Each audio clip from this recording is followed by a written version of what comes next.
Belly dancing comes with a lot of culture. So when I'm learning the dance, I'm also learning a lot of culture and tradition. My name is Graciela Pichner. I'm here to teach you belly dancing. Aiwa! The most important thing is the consistency. So if you do every day 20 minutes, 30 minutes, it's already gonna get into your schedule, and then after you're gonna see that it's easy, you're gonna find more time.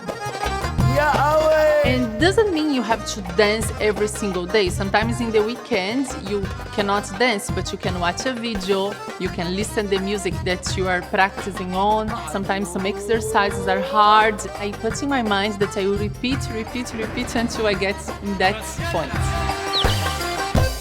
I started belly dancing because I was in a moment in my life that I was not so happy. I was doing modeling and I was very skinny, and my modeling agency keep telling me you have to be more beautiful, you're not enough.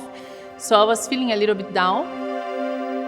Finally, I met a Lebanese lady. I tried her class the first time. I got fascinated with the Arabic music, and I was surprised because she wasn't a model, but she was really confident, she was gracious, feminine, and I said that I want to feel like her.